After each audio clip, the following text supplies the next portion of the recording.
اللهم صل على سيدنا محمد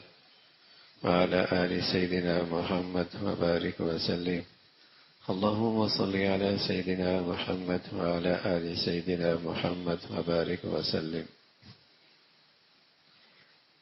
ہماری یہ رمضان کے سلسلے کی آخری نشست ہے،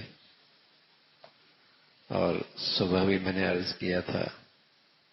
کہ یہ آخری گھڑی اللہ کے گھر میں اعتکاف کی نیت سے ہو جائے کہ اللہ جب تک ہم مسجد میں بیٹھے ہیں اعتکاف کی نیت کرتے ہیں، تو یوں انشاءاللہ رمضان کا یہ آخری حصہ اللہ کے گھر میں بہت سارے ساتھیوں کو نفلی اعتکاف کا نصیب ہو جائے گا۔ پھر رمضان کی صبح میں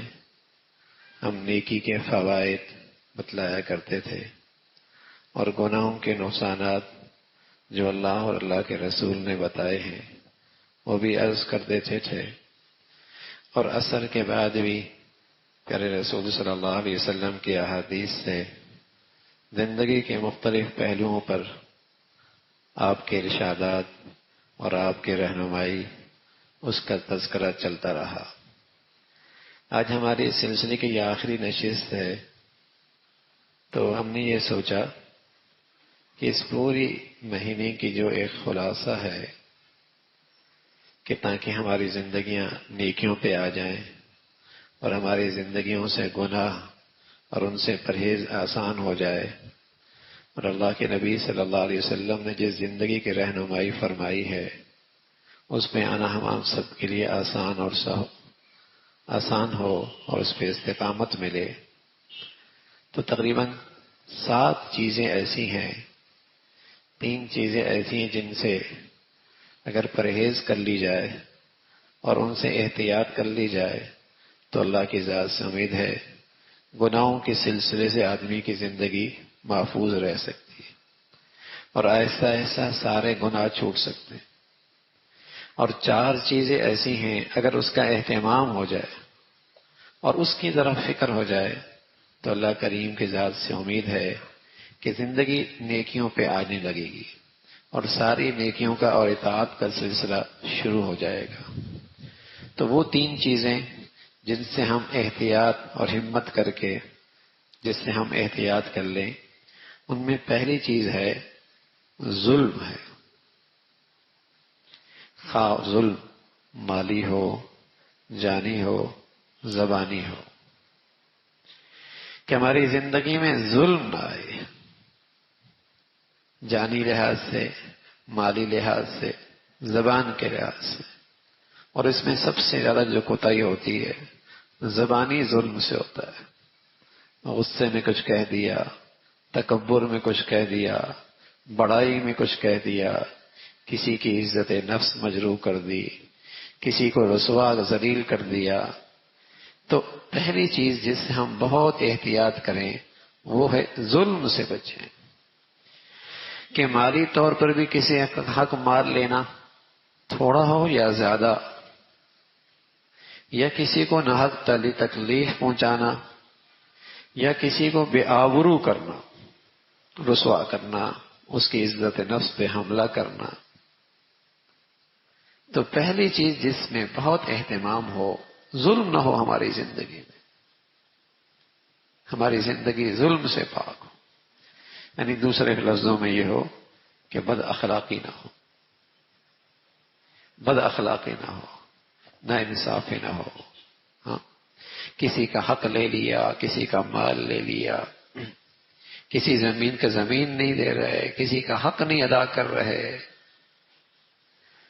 اور زبانی لحاظ سے، مالی لحاظ سے، جانی لحاظ سے، ایک تو اس سے احتیاط ہو۔ دوسری چیز ایک ان میں ہے حرام کھانا،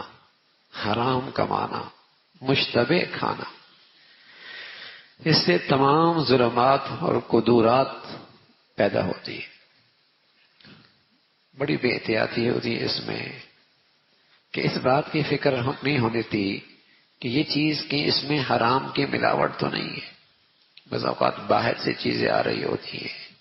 بغیر سوچے سمجھے ہمارے بچے ان چاکلیٹ وغیرہ کو کھا رہے ہوتے ہیں، ان چیزوں کو استعمال کر رہے ہوتے ہیں، اور بغیر اس بات کی فکر کے کہ اس میں کہیں حرام کی چیز تو نہیں ہے، تو حرام نہ آئے، حرام کمائے نہیں، حرام کھائے نہیں، اس سے بڑی، اس لیے کہ زہر ہے، اس سے خون بنتا ہے، اس سے جسم کی غذا بنتی ہے، اور پھر جیسی خون ہوتا ہے ویسی اندر جذبات پیدا ہوتے ہیں، اور اس سے پھر معاصی اور نافرمانی کا سلسلہ شروع ہوتا ہے۔ تو ظلم نہ ہو، حرام کھانا، مشتبہ کھانا نہ ہو، اور تیسری چیز کسی غیر محرم عورت یا کسی عورت کا کسی غیر مرد سے کسی قسم کا علاقہ نہ ہو، تعلق نہ ہو، خواہ اس کو دیکھنا یا اس سے دل خوش کرنے کے لیے ہم کلام ہونا، یا تنہائی میں اس کے پاس بیٹھنا، یا اس کے پسند طبع کے موافق اس کو خوش کرنے کے لیے اپنی وضع، اپنا کلام کو آراستہ نرم کرنا۔ میں سچ عرض کرتا ہوں، اس تعلق سے جو خرابیاں پیدا ہوتی ہیں اور جو مصائب پیش آتے ہیں وہ احاطہ تحریر سے بھی باہر ہیں اور احاطہ بیان سے بھی باہر ہیں، اس سے بڑی خرابیاں پیدا ہوتی ہیں۔ کسی غیر مرد عورت سے تعلق، کسی بھی قسم کا، یا عورت کا کسی مرد سے تعلق، غیر مرد سے تعلق، اس سے بھی بربادی آتی ہے۔ تو ظلم نہ ہو، مشتبہ اور حرام کھانا نہ ہو، غیر محرم سے احتیاط ہو۔ یہ تین چیزیں ایسی ہیں اگر ہمت کر کے آدمی اس سے بچ جائے، اللہ کی ذات سے امید ہے بہت سے گناہوں سے بچ جائے۔ تین چیزیں جن کا اہتمام ہو، ان میں ایک ہے نماز۔ جس طرح بھی ہو سکے 5 وقت نماز پڑھتا رہے، جماعت حاصل کرنے کی پوری کوشش کرے، نماز نہ چھوٹے۔ ماشاءاللہ رمضان ہم دیکھتے ہیں فجر کی نماز باہر گیٹ کے قریب تک ہوتی ہے، ابھی رمضان ختم ہوگا پھر وہ مسجدوں میں وہی چند صفحے رہ جائیں گے۔ میرے عزیزو، جیسی نماز فجر کا چھوڑنا اور اس میں کوتاہی کرنا رمضان میں آدمی کو کفر کے قریب کر دیتا ہے، ایسے ہی غیر رمضان کے اندر بھی نماز کا چھوڑنا، چاہے وہ فجر ہی کیوں نہ ہو، آدمی کو کفر کے قریب کر دیتا ہے۔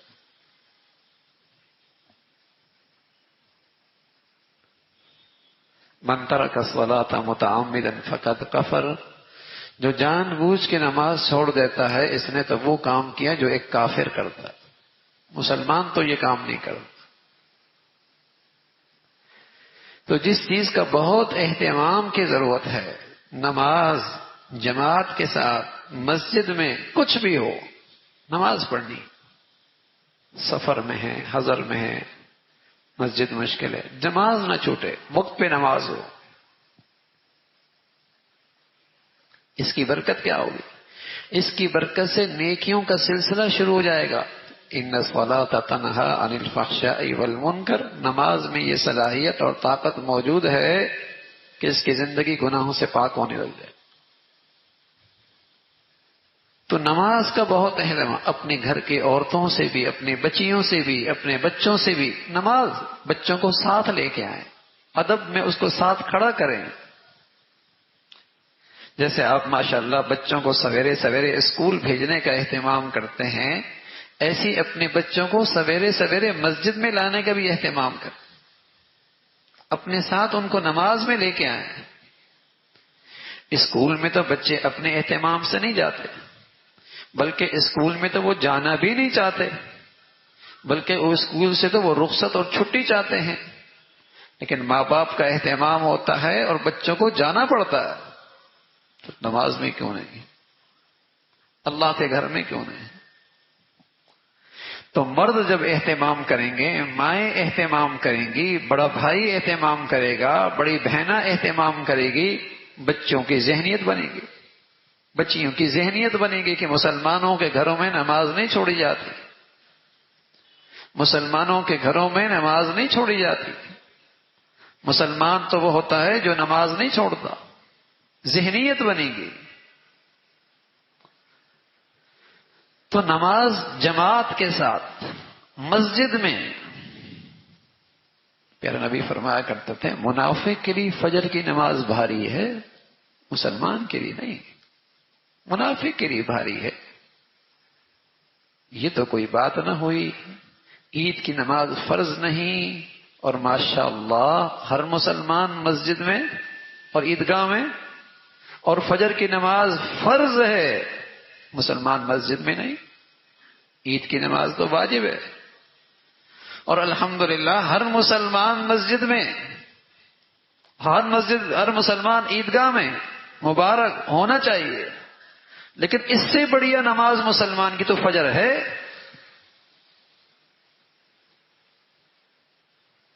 فجر تو فرض ہے، تو اس کا اہتمام ہو۔ یہ رمضان کے آخری گھڑیوں میں اس لیے عرض کر رہا ہوں، اگر ہم نے دل میں اندر سے عزم کر لیا کہ اب انشاءاللہ نماز نہیں چھوٹے گی، اب انشاءاللہ جماعت نہیں چھوٹے گی، اب انشاءاللہ اللہ کے گھر سے نماز نہیں چھوٹے گی، نہیں چوکے گی، آپ طے کریں گے، عزم کریں گے، کوشش کریں گے، ان گھڑیوں کی برکتوں کی برکت سے توفیق مل جائے گی۔ پھر آپ ہوں گے اور آپ کا اللہ کا گھر ہوگا، اور آپ ہوں گے اور آپ کی نماز فجر ہوگی اور آپ کے گھرانے کی ہوگی۔ تھوڑا سا اہتمام چاہیے کہ کچھ بھی ہو جائے نماز نہیں چھوڑتی، نماز کا اہتمام ہو۔ پہلے یہ چیزیں چھوٹتی ہیں، پھر آہستہ آہستہ سب کچھ ہی چھوٹ جاتا ہے، آہستہ آہستہ سبھی کو چھوٹ، جماعت چھوٹ گئی، مسجد چھوٹ گئی، پھر نماز بھی چھوٹ گئی، مسجد چھوٹی، جماعت چھوٹی، نماز بھی چھوٹ گئی، شروع میں فجر چھوٹی، آہستہ آہستہ دوسری بھی چھوٹ گئی، چھوٹتی ہی چلی گئی۔ تو اگر ان چند چیزوں کا بھی ہم سر توڑ کوشش کر لیں نا، کچھ بھی ہو جائے ان چیزوں کا ہم نے اہتمام کرنا ہے، یہ چیزیں نہیں چھوٹیں گی۔ 3 چیزیں میں نے عرض کی نہیں کرنے کی، 3 چیزیں ہیں کرنے کی، 4 چیزیں ہیں کرنے کی، ان میں پہلی نماز، کچھ بھی ہو جائے نماز پڑھنی اور جماعت سے پڑھنی اور مسجد میں پڑھنی۔ گھروں میں تو عورتوں کی نماز ہوتی، اللہ کے نبی نے فرمایا گھر میں عورت کی نماز ہوتی ہے، وہ جتنا گھر کے اندر نماز پڑھے گی اس کی نماز کی فضیلت ہوگی، جتنی گھر کے اندر نماز پڑھے گی اس کی نماز کا ثواب بڑھ جائے گا۔ مرد کی نماز مسجد میں ہوتی، مردوں کی تو شان و شوکت مسجد میں ہے، مسجدوں میں نماز۔ تو ایک ہے نماز کا اہتمام جماعت کے ساتھ مسجد میں، دوسری چیز جو کرنے کی ہے میرے عزیزو، کچھ بھی ہو جائے روزانہ ہماری قرآن مجید کی تھوڑی سی تلاوت ہو جائے، تھوڑی سی تلاوت۔ ہمارے ہاں بعض بچے ماشاءاللہ اعتکاف بیٹھے ہیں، ناظرہ پڑھنے والے، انہوں نے ماشاءاللہ رمضان میں 8 قرآن ختم کیے، یعنی 3.25 دنوں میں 1 قرآن ختم کیا، تقریباً 10 سپارے روز پڑھے ناظرہ پڑھنے والے نے۔ ہو سکتا ہے نا، ہم تو نہیں کہہ رہے آپ سے آپ روزانہ 10 سپارے پڑھیں، ہم یہ بھی نہیں کہہ رہے آپ روزانہ 3 سپارے پڑھیں، ہم یہ بھی نہیں کہہ رہے روزانہ آپ 1 سپارہ پڑھیں، ہم یہ بھی نہیں کہہ رہے روزانہ آدھا سپارہ پڑھ لیں، ہم تو آپ سے کہہ رہے ہیں آپ 1 ربع پڑھ لیں، سپارے کا چوتھائی پڑھ لیں، 2 چند صفحے پڑھ لیں، لیکن اس کو غذا کے طور پہ اپنی روز کی غذا میں شامل کر لیں، اسے اپنی روحانی ایمانی غذا کے طور پہ روز اپنی غذا میں شامل کر لیں۔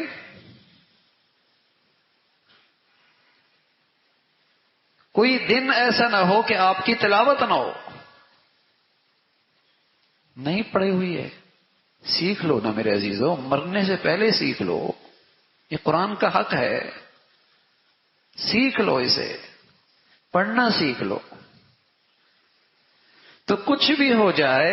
فجر سے پہلے نصیب ہو جائے بہت مبارک، فجر کے بعد تلاوت کی توفیق مل جائے سعادت، اور خدا نہ خواستہ مشغولیت ہے لیکن رات کو سونے سے پہلے میں نے اپنی یہ غذا کھانی ہے،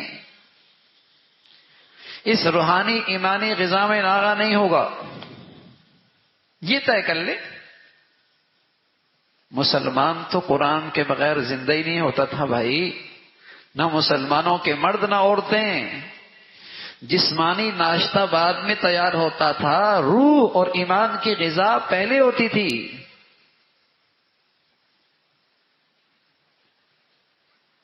اپنی عورتوں کو بھی اس پہ لے کے آئیں، اپنی بچیوں کو بھی اس پہ لے کے آئیں. بیٹے تلاوت کر لو تھوڑی سی، پھر اسکول جانا، پھر یونیورسٹی جانا، پھر کام پہ جانا.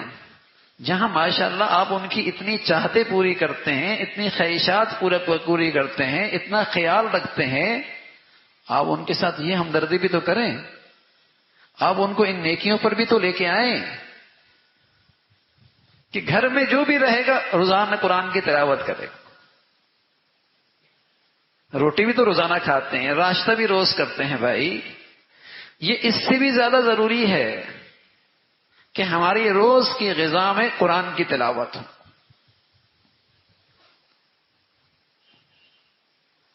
بہت بڑے مفسر قرآن گزرے ہیں حضرت مفتی شفیع صاحب رحمۃ اللہ علیہ. حضرت فرمایا کرتے تھے اللہ نے آدمی کی اصلاح کی اور تربیت کی، اصلاح اور تربیت کا عالمی نسخہ اللہ نے خود بھیجا ہے، اور وہ نسخہ 2 اجزاء پر مشتمل ہے. اتل ما اوحی الیک من الکتاب واقم الصلاۃ. نماز بڑھیا کر لو، قرآن کی تلاوت کا اہتمام کر لو. نماز بڑھیا کر لو، قرآن کی تلاوت کا اہتمام کر لو. کچھ بھی ہو جائے، ہم نے روز قرآن کی تلاوت اور روز نماز با جماعت مسجد میں. سب سے اچھا وقت ہوتا ہے سبحان اللہ فجر سے پہلے، فجر کے بعد. اور اگر دن بھر مصروفیت کی وجہ سے نہ ملا، رات کو سونے سے پہلے اپنی تلاوت. آپ ایک ربع سے شروع کریں، آہستہ آہستہ انشاءاللہ وہ آدھا سے پارا ہو جائے گا، آدھا انشاءاللہ وہ 3 ثلث ہو جائے گا. ایک وقت آئے گا انشاءاللہ سپارہ ہو جائے گا، 30 دن میں آپ کا قرآن ختم ہو جائے گا. اور انشاءاللہ رمضان 11 مہینوں میں آپ کے 11 قرآن ختم ہو جائیں گے. رمضان آئے گا انشاءاللہ کم از کم آپ 3-4 قرآن ختم کر لیں گے. انشاءاللہ سال میں آپ کے 15 قرآن ختم ہو جائیں گے.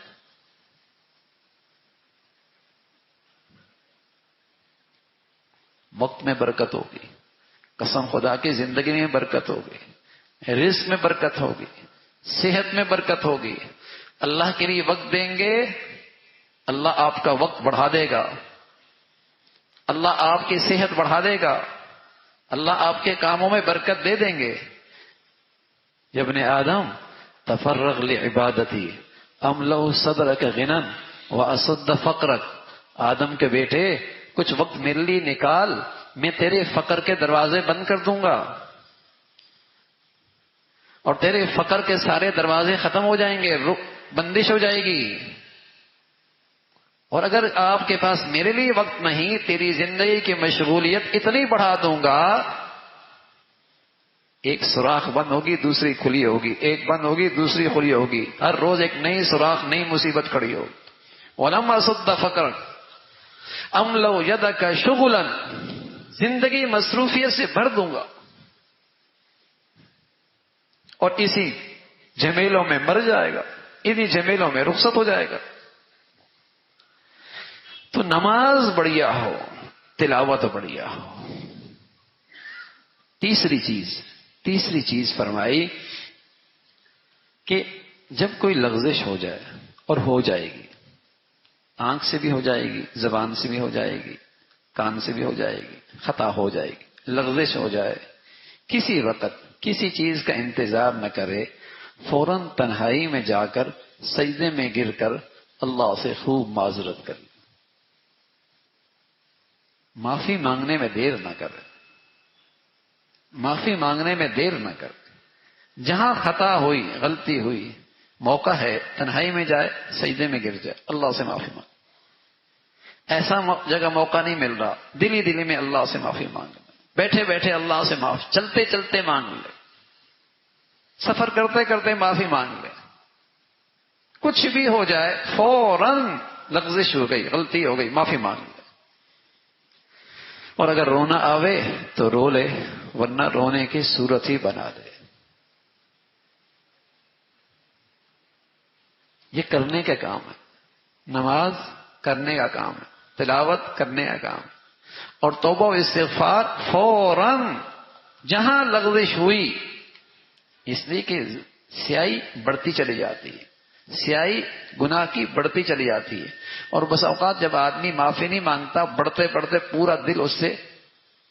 سیاہ ہو جاتا ہے، اور جب سیاہ ہو جاتا ہے تو پھر تو برائی برائی نہیں لگتی، پھر تو جرم جرم نہیں لگتا، پھر تو ظلم ظلم نہیں لگتا، پھر اللہ کی بغاوت بغاوت نہیں لگتی، پھر تو بات دل میں جاتی ہی نہیں، خطا ہو جائے گی، گناہ ہو جائے گا، بھول ہو جائے گی، لیکن فوراً توبہ کر لیں، اس لغزش پہ فوراً معافی مانگ، اور سبحان اللہ کتنی مرتبہ مانگو گے، کتنی مرتبہ معافی مانگو گے؟ اللہ کہتا ہے تم معافی مانگنا نہیں چھوڑو گے، میں معاف کرنا نہیں چھوڑوں گا۔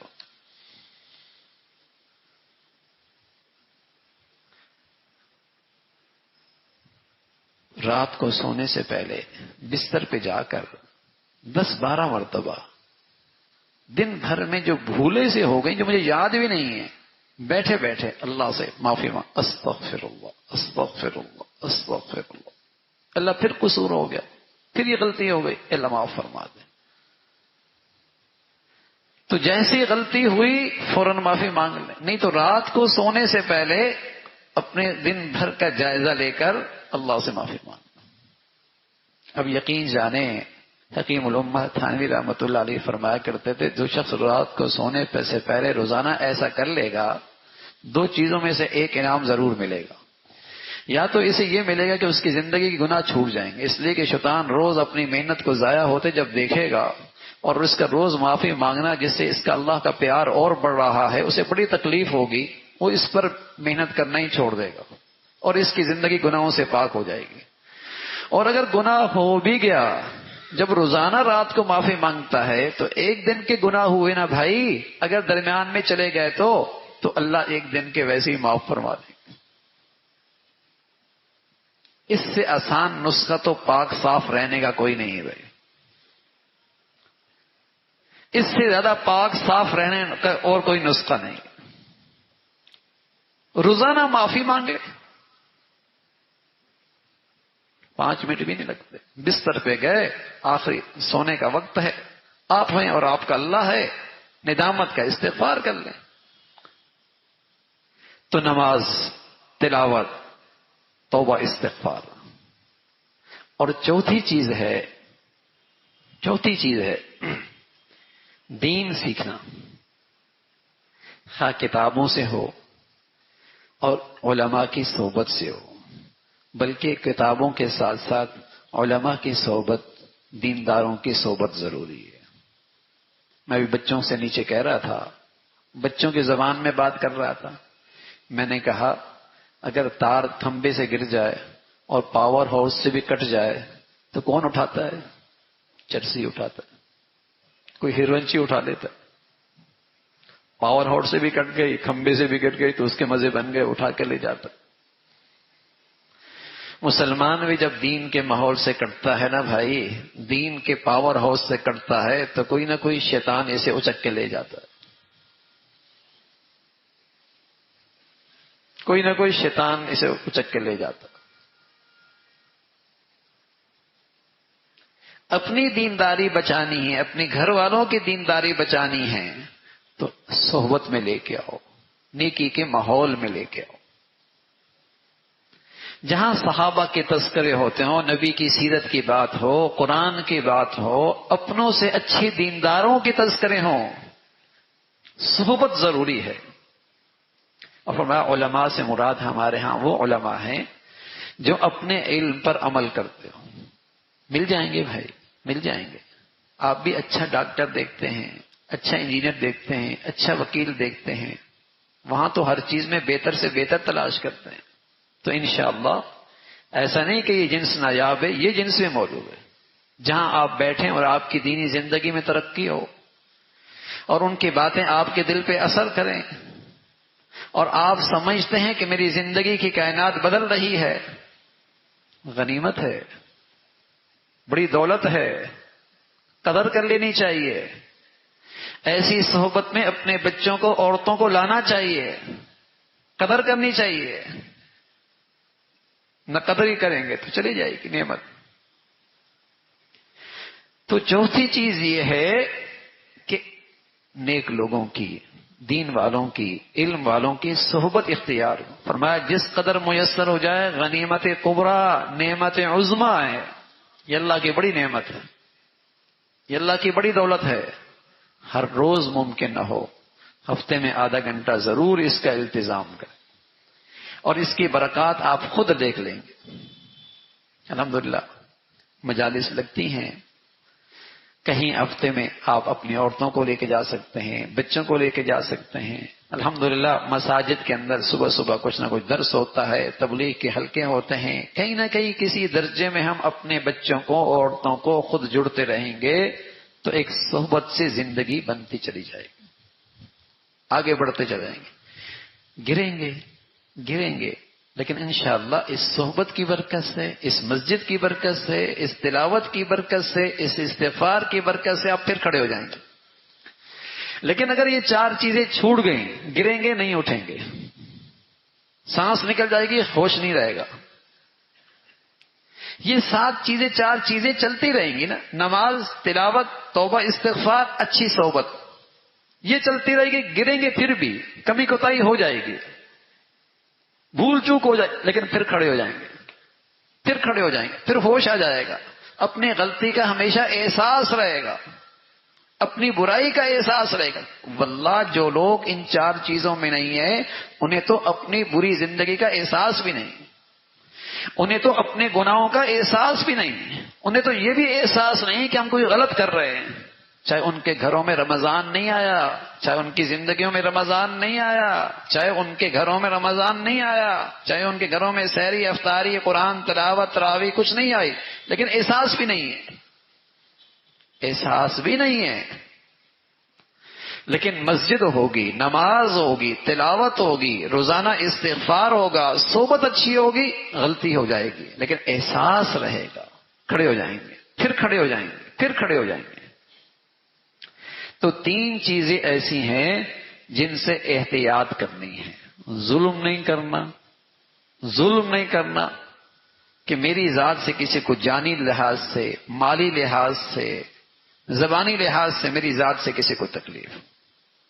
کسی غیر محرم سے کوئی ایسا تعلق وہ نہ ہو، لقمہ حرام نہ ہو۔ یہ تین چیزوں سے پرہیز اور ان چار چیزوں کا اہتمام، نماز بڑھیا، تلاوت بڑھیا، روزانہ توبہ اور استغفار، صحبت اچھی، اللہ کی ذات سے امید ہے اس کی برکت سے زندگی نیکیوں پر آ جائے گی، اور زندگی انشاءاللہ گناہوں سے اور اللہ کی نافرمانی سے محفوظ اور پاک ہو جائے گی۔ اللہ ہم سب کو بھائی اس کا اہتمام نصیب فرما دے۔ تو مشکل سے پونا گھنٹہ ہے، اور اس پونے گھنٹے میں آپ اپنے بیٹھ کے تلاوت بھی کریں اور تیسرا کلمہ پڑھ لیں، سبحان اللہ والحمد للہ ولا الہ الا اللہ واللہ اکبر 100 مرتبہ ہو جائے۔ سبحان اللہ وبحمدہ سبحان اللہ العظیم۔ حضور علیہ الصلوۃ والسلام نے ان کلمات کی بڑی فضیلت بتائی ہے، سبحان اللہ وبحمدہ سبحان اللہ العظیم، یہ پڑھا جائے، اور خاص طور پہ عصر کے بعد ان کلمات کے پڑھنے کی بڑی فضیلت ہے۔ ان کلمات کا ورد ہو، اور پھر آخر میں درود شریف ہو، کم از کم 100 مرتبہ۔ اگر درود ابراہیمی پڑھ لیں تو بہت اچھا ہے، ورنہ کم سے کم چھوٹا درود صلی اللہ علیہ وسلم، اس میں درود بھی ہے، سلام بھی ہے، صلی اللہ علیہ وسلم، درود و سلام دونوں اس میں موجود ہے۔ یہ 100 مرتبہ 200 مرتبہ اس کو پڑھ لیں، اور پھر جو سب آخری عمل ہو وہ ہو استغفار کا۔ اللہ کی رحمت سے امید بھی ہو، جس ذات نے رمضان کی نیکیوں کی توفیق دی ہے انشاءاللہ قبول بھی فرما دے گا، اس امید کے ساتھ۔ انشاءاللہ جس ذات نے توفیق دی ہے، اپنے گھر بلایا ہے، تلاوت کی توفیق دی ہے، نمازیں پڑھی ہیں، تراویحیں پڑھی ہیں، تلاوت کی ہے، صدقہ خیرات کی، جس ذات نے اس کی توفیق دی ہے اس کی رحمت سے بہت امید ہے وہ قبول بھی فرما لے گا۔ البتہ مسلمان کی ایک دوسری شان بھی ہے، وہ کیا؟ ڈرتا بھی ہے، اے اللہ میرے اعمال تو ایسے نہیں کہ تیرے دربار کے قابل بن سکیں، اللہ میری اعمال تو ایسے نہیں کہ تیرے دربار کے قابل بن سکیں، اس لیے آدمی استغفار بھی کرتا ہے، استغفر اللہ، اے اللہ جو میرے اعمال میں اور عبادات میں اور ان نیکیوں میں کوتاہیاں ہو گئیں اس پہ تو مجھے معاف فرما دے، امید بھی رحمت سے اللہ کی، اور اپنی اعمال پر جو کوتاہیاں ہیں اور یقیناً ہیں اس پر استغفار ہے، استغفر اللہ۔ تو پیارے رسول صلی اللہ علیہ وسلم فرمایا جو بندہ ایسا کر لیتا ہے اللہ اس کی کمزوریاں اور کمیاں معاف فرما کر اپنے شایع نشان سے پورا انعام عطا فرما دیتا ہے، پورا انعام عطا فرما دیتا ہے۔ تو آخری وقت میں ہم 100 مرتبہ، 150 مرتبہ، 200 مرتبہ جتنا ہو سکے استغفار بھی ہو، استغفر اللہ واتوب الیہ، یا استغفر اللہ الذی لا الہ الا هو الحی القیوم واتوب الیہ، یا استغفر اللہ استغفر اللہ استغفر اللہ، جو بھی سہولت ہو۔ مفہوم اس کا کیا ہے؟ اے اللہ ہمیں معاف فرما، اے اللہ ہمیں معاف فرما، اے اللہ معاف، اس کا مفہوم یہ اے اللہ ہمیں معاف فرما، استغفر اللہ استغفر اللہ، اس کا اہتمام ہو۔ اور پھر آخر میں 20 منٹ جتنے منٹ وقت ملتا ہے آپ کو، 15 منٹ، 20 منٹ، 10 منٹ، اس میں آپ اپنے لیے دعائیں کریں، اپنے لیے دعا کریں۔ سب سے بڑی دولت اللہ کے خزانے کی ہے دین، ایمان، نیکی، ہدایت کی زندگی۔ اس پر اللہ سے استقامت مانگیں، اس پر اللہ سے استقامت مانگیں، اس پر اللہ سے استقامت مانگیں کہ زندگی دین پہ استقامت کی ملے، خاتمہ اس پہ ملے۔ پھر اللہ سے دنیا میں عافیت مانگے۔ پیارے نبی فرمایا کرتے تھے اللہ کو یہ دعا بڑی پسند ہے کہ اللہ مجھے عافیت نصیب فرما، بس اولاد میں عافیت، صحت میں عافیت، رزق میں عافیت، زندگی میں عافیت، موت میں عافیت، جینے مرنے میں عافیت، اللہ عافیت دے، عافیت دے۔ ایمان کے بعد سب سے بڑی دعا عافیت ہے، عافیت مانگے اللہ سے، ایمان مانگے، استقامت مانگے، ہدایت مانگے، استقامت مانگے، پھر اللہ سے عافیت مانگے، اللہ عافیت والی زندگی نصیب فرما دے۔ تو عافیت اللہ سے مانگنی چاہیے، خوب اللہ سے مانگے، اپنے والدین کے لیے دعائیں کرے، اپنے بچوں کے لیے دعا کرے، اور پورے امت مسلمہ کے لیے دعا کرے۔ پورے ہم ساری ایک برادری ہیں، یہ امت پوری ایک برادری ہے، ایک خاندان ہے، پوری امت مسلمہ کے لیے دعا کرے، اپنے ملک کے لیے دعا کرے، عالم اسلام کے لیے دعائیں کرے، دنیا کی دعائیں کریں، آخرت کی دعائیں کریں، اور خوب مانگے اللہ سے، اور یقین کے ساتھ مانگے کہ یہ گھڑیاں ہیں اور انشاءاللہ اللہ نے بٹھایا اس لیے ہے کہ اللہ دینا چاہتا ہے، ورنہ تھوڑی اپنے گھر میں بٹھاتا، اور ورنہ تھوڑا اپنے سامنے مانگنے کے لیے اس انداز سے بٹھا دیتا، بٹھایا اس لیے کہ اللہ دینا چاہتا ہے، اللہ دینا چاہتا ہے۔ رسول اللہ صلی اللہ علیہ وسلم فرمایا کرتے تھے کہ جس شخص کو مانگنے کی توفیق ہو گئی یقین کر لے اللہ نے اس کی دعا قبول بھی فرما دی۔ جس شخص کو مانگنے کی توفیق ہو گئی نا یقین کر لے اس کی دعا ابھی قبول ہو گئی۔ ہاں کچھ چیزیں ایسی ہیں جو اللہ رب العزت ادھار پہ چھوڑتا ہے، بیٹا مانگا نہ ملا، صحت مانگی نہ مانگا، اولاد مانگی نہ ملی، خوشحالی مانگی نہ ملی، یہ ہو سکتا ہے اللہ ادھار پہ چھوڑ دے، آخرت میں اس کا متبادل بہت بڑا انعام ہے۔ لیکن کوئی آدمی دنیا میں ایمان مانگے، ہدایت مانگے، یہ ادھار پہ نہیں ہے، یہ 100% دنیا ہی میں ملے گا، ٹھیک ہے نا۔ دیر سویر چیز ہو جائے گی، اور آپ بھی جانتے ہیں بچہ آپ سے ٹافی مانگتا ہے آپ سیب دے دیتے ہیں، بچہ آپ سے آئس کریم مانگتا ہے آپ اسے کیلا دے دیتے ہیں، تو اللہ حکیم ہے، دعا ضرور قبول کرے گا، ہو سکتا ہے اس سے بہتر چیز دے دے، اس سے بڑھیا چیز دے دے، اس سے بڑھیا انعام دے دے، کیونکہ وہ ذات آپ کے بارے میں آپ سے زیادہ جانتی ہے، کیونکہ وہ ذات آپ کی مصلحتیں آپ سے زیادہ جانتی ہے، تو آپ کے مصلحت کے لحاظ سے وہ ذات ضرور عطا فرمائے گی، مانگنا ضرور ہو اور پورے یقین اور اعتماد کے ساتھ مانگیں۔ تو یہ آخری گھڑیاں ہماری انشاءاللہ مانگنے کے ساتھ گزریں، اللہ ہم سب کو بھائی اس کی توفیق نصیب فرما دے۔